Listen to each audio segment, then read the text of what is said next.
I created the sleep anchoring technique. Instead of your schedule the day beginning at the time you wake up, you schedule the day at the time that you sleep, right? And make sure you have actually, 4 to 5 sleep cycles. An average sleep cycle is about 90 minutes, and don't set your alarm for when you're in the middle of a sleep cycle.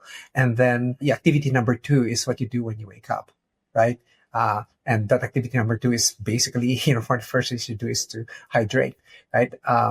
Because your body actually gets dehydrated. But anyway, although we do not know all the mechanisms for the circadian rhythms, right? But the acupuncturists and those in traditional Chinese medicine have this right? All of the organs have their own cycles and timing.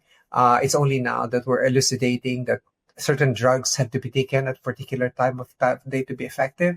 Certain supplements, for example, have to be taken at a particular time of day.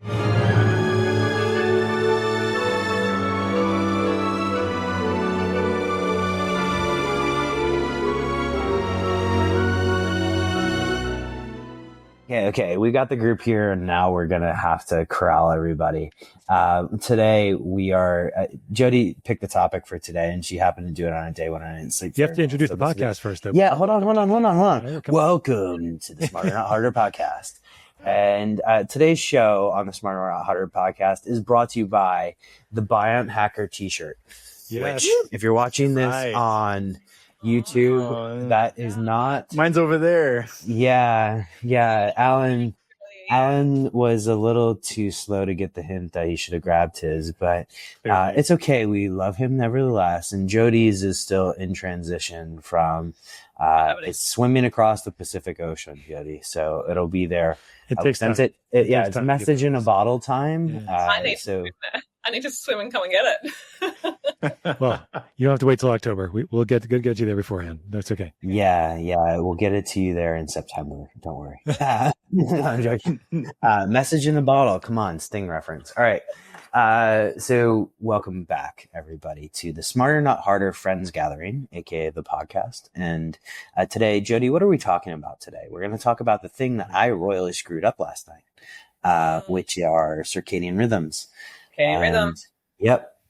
And I mean, if we wanted to go all Latin about it, circa means day, daily rhythms. But let's talk about what we need to lay out for everybody today on circadian rhythms. Jodi. Well, firstly, men are lucky because they have circadian rhythms. That's our main rhythm. That's it. Yeah, this is true. Women are lucky because we have a monthly. So no, that's what we're talking about. So really, the topic was meant to be circadian rhythm is the new fasting. So how can we not do 3-day fasts and be more consistent with our daily rhythms to have better benefit to our health? So I think we could start with how and what is determined, or what determines the circadian rhythm? And in our body, what is the master clock? Okay. All right. Boom. So go. Hands up. I think it's a cool little area. It's called the suprachiasmatic nucleus, the SCN. Yes. Yeah. Yes, that is. But all of our organs have their own circadian clocks as well. But the master one is your SCN that rules them all, kind of like the ring in the Lord of the Rings, but not in a negative way. There is the circadian rhythm, the infradian rhythm, right? And the ultradian rhythm. We need, Dr. Ted is very big on definitions, right? So I'll take the easy one, circadian rhythm being our daily rhythm. Who wants to go with infradian and ultradian? Let's define these terms. Come on, guys. This is, that's easy. Ultradian, yeah. Go ahead. So infra is within the same day, typically, right? And then the ultra is over multiple days, in essence, right? So you have the rhythms within the same day, and you have rhythms that are from a longer period, such as the menstrual cycle that Jodi was mentioning. So infradian rhythms are what? daily rhythms, things that happen within the day. Are those ultradian rhythms, Scott? Am I messing them up? So I mean, an example. So let's go with an example of an ultradian rhythm. An example of an ultradian rhythm would be a sleep cycle, right? And so you have a 90-minute rhythm that would be ultradian, correct? Or a 90-minute cycle would be within the ultradian rhythms. I believe didn't Corona sing a song about this? Infradian is our cycles over 24 hours, like the menstrual cycle, right? Right, and terrible. ultradian rhythms are the ones within the day, and they can go very short, like heartbeats, etc. Right? So I was just testing all of you to see. Yes. But anyway, guys, Jodi, when you started this podcast, you actually said, well, men are lucky you have circadian rhythm. Now, actually, the testosterone rhythm in males have been identified as a every 2-week rhythm, right? So it's an infradian rhythm of every 2 weeks, and therefore you could actually afford to have 2 wives. I'm kidding. But currently we're talking about circadian rhythm. And what's important to note here is, the saying that we are yoked to the sun. And so, evolutionarily, we actually wake up when the sun is shining. Ideally, in our skin, it starts our cortisol and thyroid, serving to wake us up and provide sugar for our activities. And then you have the evening, when during the sunset. So we are yoked to the sun, and we have actually destroyed this. Light became toxic to us when we started dominating the night with light, right? And that has actually brought in a slew of health issues for us. But you say circadian fasting. Well, the classic fasting would be, the 3 to 2, et cetera, et cetera. But I don't usually recommend that to my patient. I recommend what to my clients with my patients is actually within the day fasting, right? Like 12 hours is sufficient of fasting is sufficient to get your mitochondria into biogenesis mode, right? Minimum of 12 hours. And then more than that, then you actually get into nutritional ketosis, which is actually good for you. Right? Where, sayings like breakfast is like the most important meal of the day doesn't make sense anymore. And when you're actually doing those particular types of lifestyle changes, right? For you to have a better revved up metabolism. Now, for sleeping, I also like it to take it within the day, right? That's why I have, I created the sleep anchoring technique. Instead of your schedule the day beginning at the time you wake up, you schedule the day at the time that you sleep, right? And make sure you have actually, 4 to 5 sleep cycles. An average sleep cycle is about 90 minutes, and don't set your alarm for when you're in the middle of a sleep cycle. And then the activity number 2 is what you do when you wake up, right? And that activity number 2 is basically, for the first thing you should do is to hydrate, right? Because your body actually gets dehydrated. But for many of us here, actually for all of us here, I think we meditate before we hydrate, right? To extend our sleep. No, I'm kidding. But anyway, although we may know we do not know all the mechanisms, for the circadian rhythms, right? But the acupuncturists and those in traditional Chinese medicine have this right? All of the organs have their own cycles and timing. It's only now that we're elucidating that certain drugs have to be taken at a particular time of day to be effective. Certain supplements, for example, have to be taken at a particular time of day. One of the good examples is that if you give a vitamin B100, late in the day, and your client starts complaining that, hey, I've developed insomnia because of a protocol, take out those are energy vitamins, right? Although they may need them, you should tell them, take your B vitamins by 5 p.m.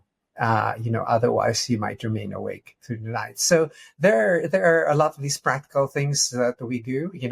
We know about the ball clock and the all of these per clocks, etc., and those are wonderful to know, but in the end it needs to translate to how we handle ourselves, in our own sleep cycles. And as Boomer said, we're probably two of the worst offenders here, and Alan, an occasional offender, and Scott, an occasional offender. But we do our best. There is a saying that there's no recovering from sleep debt. Right? You cannot, once you occur the debt, it actually stays there, even if you oversleep on weekends, etc., to try to recover the debt. There's no such thing as truly recovering from sleep debt, because in the end, it all goes down to the same stress cycle, right?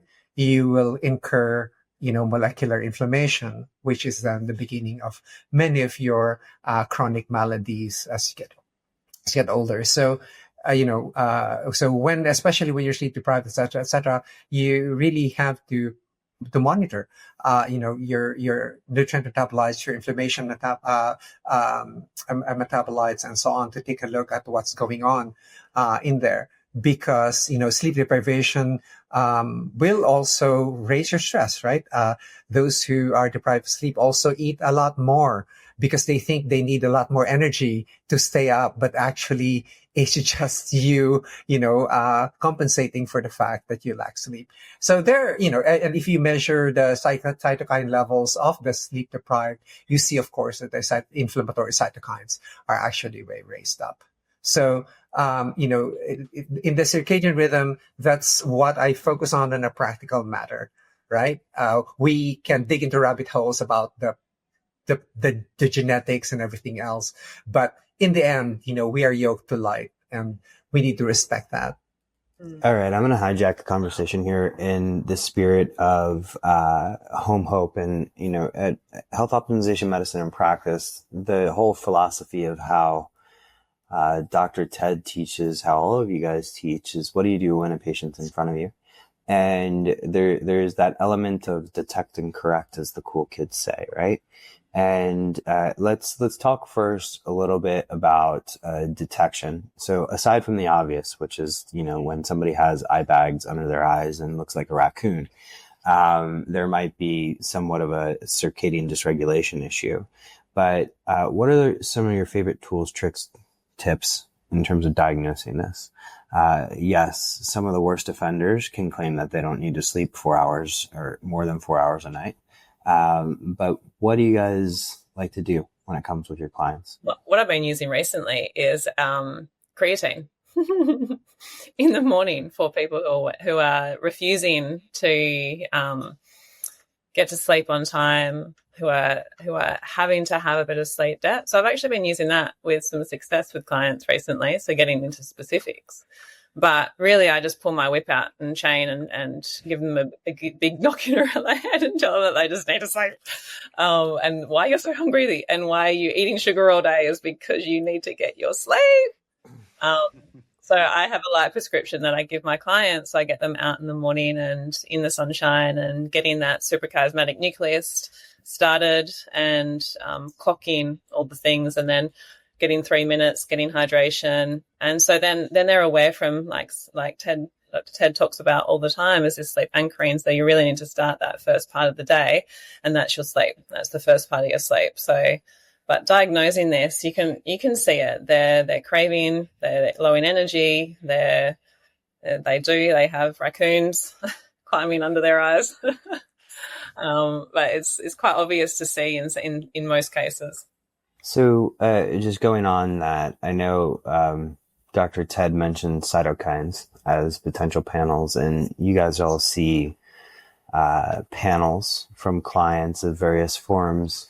And what are some of the common things that you see come up when somebody is circadian dysregulated? Yeah, we've talked about blood sugar. We've talked about that leading to food cravings. We've talked about cortisol spikes. Scott, sitting back there in your amazingly well-lit podcast studio, looking just absolutely like you came off of a beach in Anguilla this weekend. Can you tell us? Cloudy the whole time. Yeah.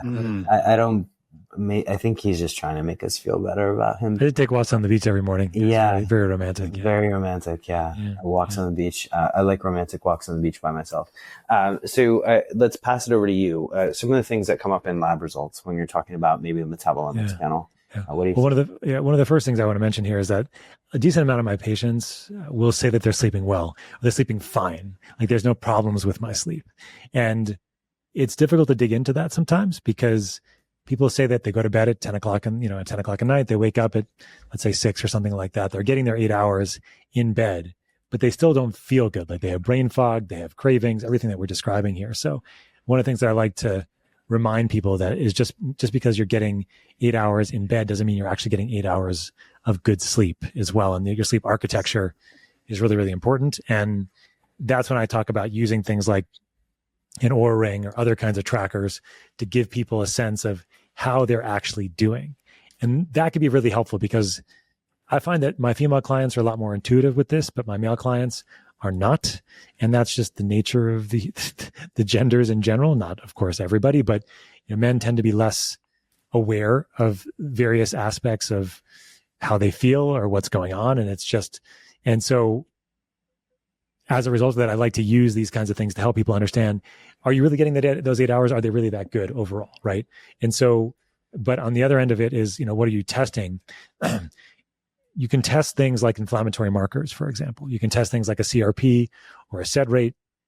These are very coarse measurements, but if they're elevated, it has you kind of searching for what's causing inflammation in the system. And then you want to think about the basics, and sleep being one of those as well.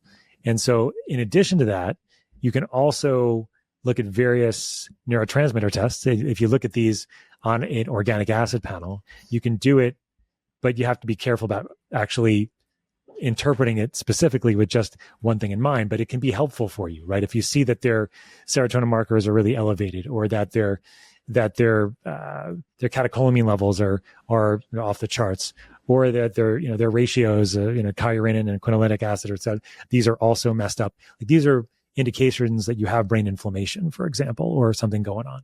So these are additional things that I think about overall as just some additional indicators. Just going to throw two out there. Oxidative stress seems to happen in this type of population. And then one thing that I love on the diagnostic side for people that don't want to go out and spend the $300, $400 on a wearable is the Pittsburgh Sleep Quality Index. Now, the problem with any of these surveys is that they're self-reported. So if you think you're a good sleeper and are afraid of admitting you're not a good sleeper because you have some sort of identity attached to that, you're not going to get the results that you probably need to heal.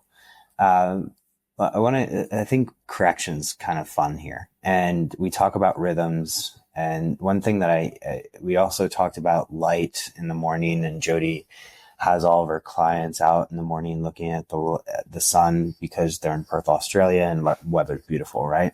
But this kind of brings a discussion around Zeitgebers and syncing circadian rhythms. Light is the predominant one, food being another. Does somebody want to take a little bit of a role at time-restricted feeding here and why this might be useful? Well, I can give it a shot, I guess. So.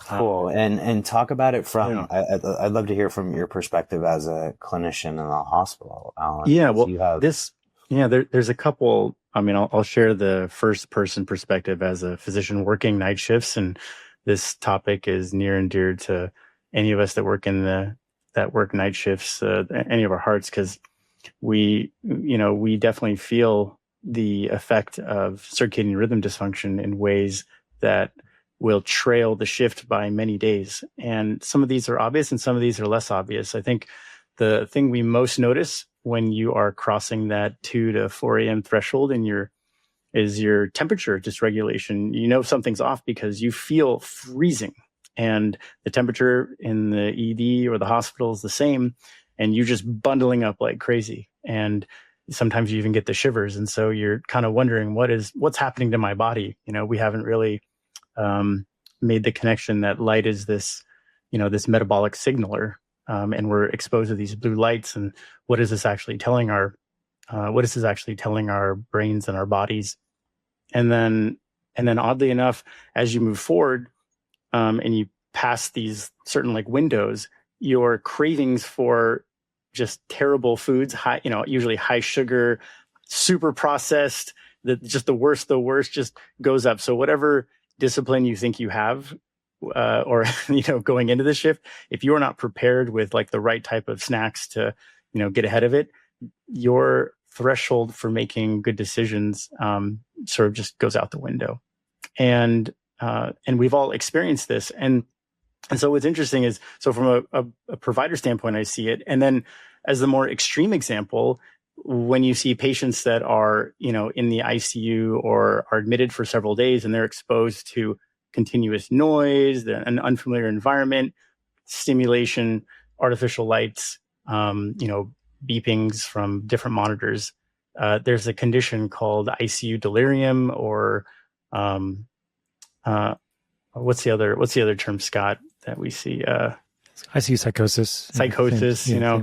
And so literally people will go crazy, and, they won't recognize where they're at. They don't know their name. And it's a very scary thing for them and the family. And certainly you can imagine if this is what's happening to the brain, then what other issues they have that they're actually requiring the hospital for, whether it's an infection, a heart attack, a stroke, all those other systems are being taxed and stressed beyond. So, we see that, and that just prolongs, obviously hospital length of stays, and those are just terrible outcomes. And so, it's really something that's it's becoming a little bit more recognized with quiet hours.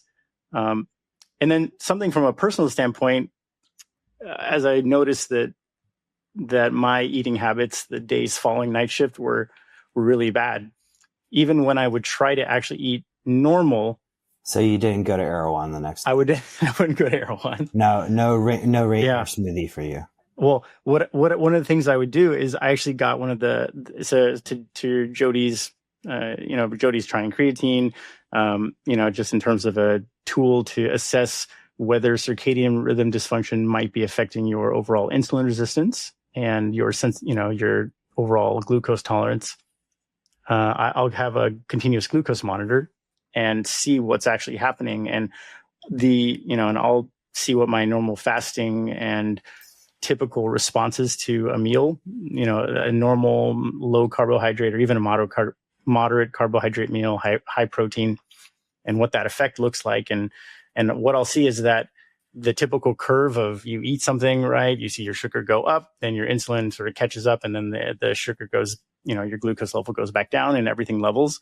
What I'll see is that, for something that's a normal meal will rise, and it will be even higher than where it is normally. And then it'll be prolonged high for hours and hours. And sometimes won't even go down for 2 or 3 days. So I think, are you sure when just because you're not just eating and eating? I'm just I've seen you sleep deprived, man. He's like, I don't keep chips, but somehow they manage to appear in the hotel. So, I mean, it could be, right? So, I mean, there's certainly a psychological, we'll say lowered resistance, but I think, meal timing is hormone timing. And when we eat, we set our peripheral clocks. That we have the suprachiasmatic nucleus that Scott mentioned, and that's the master clock that regulates the liver, the pancreas, the gut. So, when we have this misalignment with the central clock and what we're eating, we have this metabolic confusion. So there's not really a surprise here why, we'll see shift workers have increasing rates of insulin resistance, diabetes, obviously the chronic sleep impairment, and then all the recovery with GH and melatonin pulses are off. And so I don't even know really what 1 or 2 night shifts, what kind of toll that takes over the long term, but it's definitely something under-recognized. So you can imagine applying this to a non-night shift worker. If you're looking at blue light, you're eating, some snacks right before bed because you like going to sleep on an empty stomach, you're essentially doing the same thing. So wonderfully said, and Dr. Bookatz, and I really appreciate you kind of taking us through the peripheral clocks and everything. Just giving, because, these episodes are meant to be a little bit shorter, I want to talk a little bit about tactics, because everybody loves the tactics, right? Jodi mentioned giving her clients so much creatine that they're now all bodybuilders. But what are the other things that you guys are using to resync circadian rhythms in your clients? What are your sort of favorite tricks, tools, that kind of stuff? Well, mine is prescription, because I usually resync my jet lag with cortisol regimen, very high dose cortisol regimen. And it's, the rule of thumb with jet lag is usually, 1 day per hour of change in time zone, right? So if you're 12 hours ahead, for example, then it will actually take you 12 days. This is just a heuristic, it's just for you to remember that you're really not yet better. If you're leaving after a week and a 12-hour time zone difference, you really haven't really fully, acclimated to the time zone yet. So, the way I shorten this is by the use of high-dose cortisone. There's a protocol that I use for that. However, it also helps. This is now tips and tricks for patients is that, don't sleep, stay upright within for about 3 hours after the last swallow at night, right? I mean food. So, and then the second is to choose a time, that you're going to sleep. And even if you're awake for a while, it usually takes about a couple of weeks before your body actually gets the signal. So don't get impatient, because the more you get impatient, the more you get awake, right? If you need sleep aids, something that will stop your mind from having to stopping those reverberating circuits, right? That's when you can actually take supplements for that, right, to calm you down. Magnesium, for example, is a good one to relax you, decreases your blood pressure, right? For those who are not overly dramatic and don't have any melatonin sensitivity, you can take melatonin to prepare your body to rest. Melatonin does not put you to sleep, right? It only signals your body to rest, right? And so also, you stop your caffeine and other things that will increase your norepinephrine, right? By increasing your adenosine in your system so that you have a sleep drive, that you're actually sleepy enough to sleep, right? And then time your exercise, and in a regular graph, you'll see that the best time to exercise is probably around 3 or 4 in the afternoon. And that really depends on the schedule, but then many of us have artificial schedules anyway. And then when you eat, don't be alarmed that if you wake up at night, then it's actually natural to wake up a little. As you get older, it's no longer possible for you to sleep as hard as you could when you were, when you were young, right? Remember that your growth hormone rises even at my age. It just rises, within the first hour of sleep.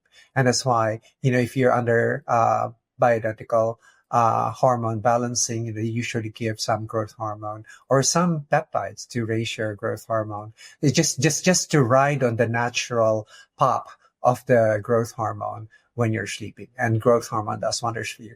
And then the next day, when you wake up not feeling refreshed, then you have to examine everything else, because there's some things that are around you. Like, for example, you're not sleeping in total darkness, for example, or, the temperature is too high, it's too hot, and your phone is actually right beside you instead of deposited in a basket outside of your room, right, Dr. Sherr? So this is called, there's a part called, the context, or the sleep hygiene. Sleep hygiene consists of the way you brush your teeth, the way you remove all the things that will distract you from sleep, right? And I go so far as, if your partner snores, then you get a sleep divorce, right? You get your partner sleep in another room, because each time that their partner snores, actually your cortisol level would rise, even if you didn't know it, right? Especially for light sleepers. So, there are a lot of ways to do this, but in the end, it's really the number one regenerative function in our body. We still don't know why we sleep, right? We still don't know why we sleep.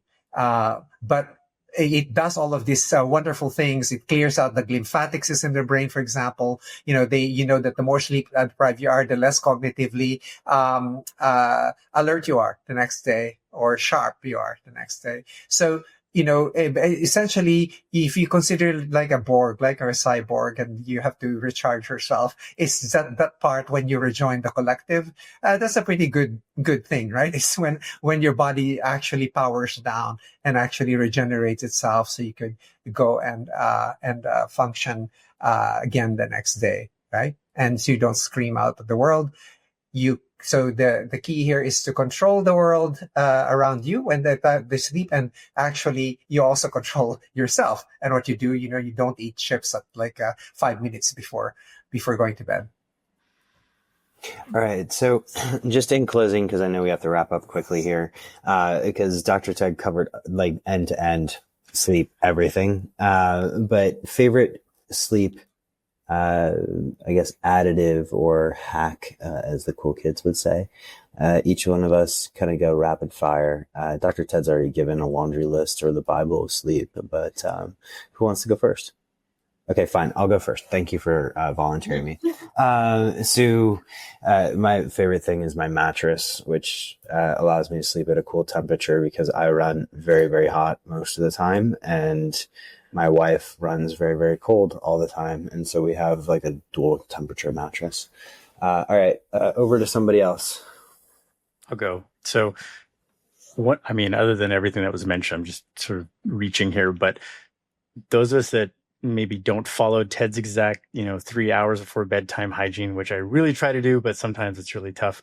So, those of us that wind down. Eat all the time? Because I'm just snacking, right? Yeah. No, I just...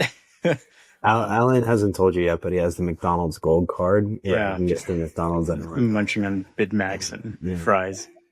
Is like beef what patties. A lot of people like to wind down at night by watching Netflix, right? The Netflix and chill. And what I've learned is that there's certain shows, and I'll say there's one show I was watching called The Bear, which I learned two things from it. One is Chicago is the best city in the world. Well, yeah, three things. Then Chicago. Number two, I think there's few things worse than being a night shift ER doctor, and perhaps owning a restaurant, being a chef is one of them.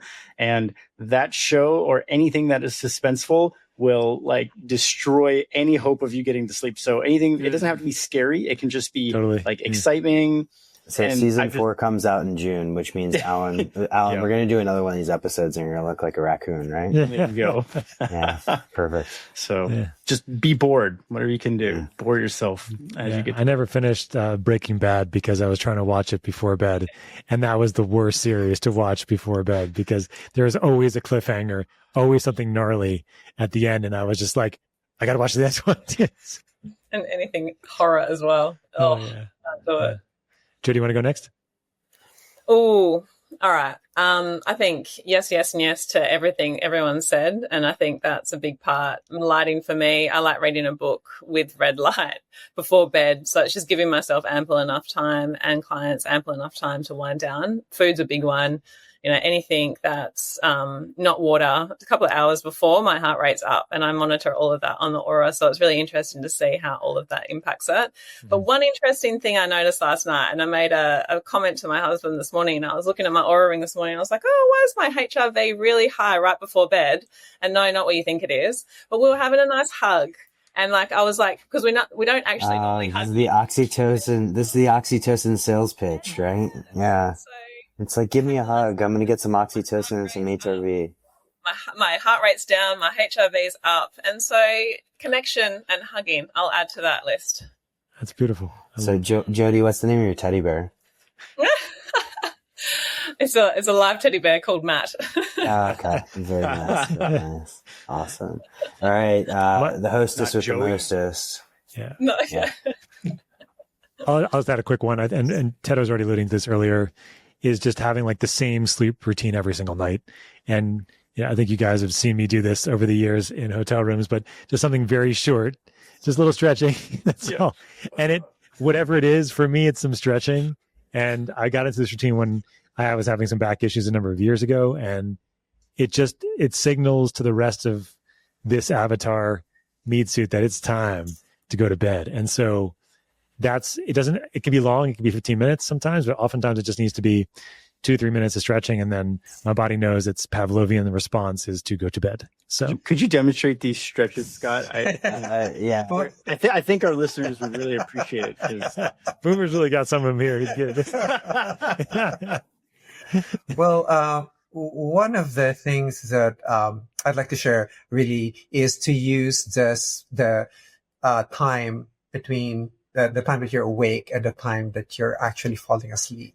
That's the paraliminal period or subliminal period, right?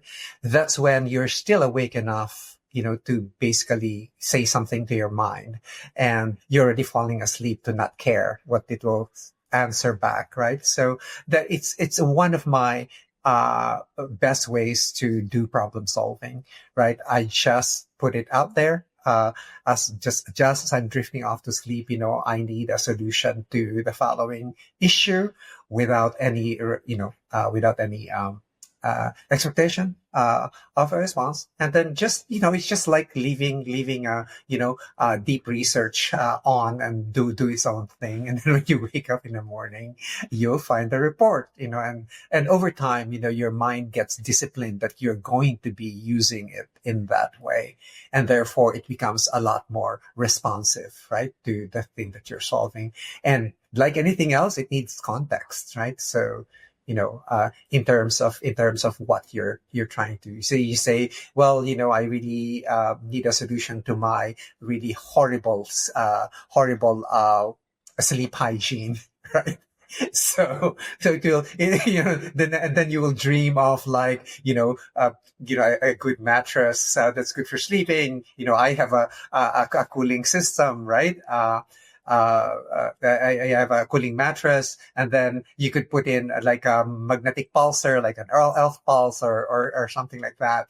A lot of the technology now that you can actually use. And, of course, you can control your overhead lights with some, timer that actually removes, for example, all the shades of blue, at night, and then pumps in all the shades of blue by the daytime, and so on and so forth.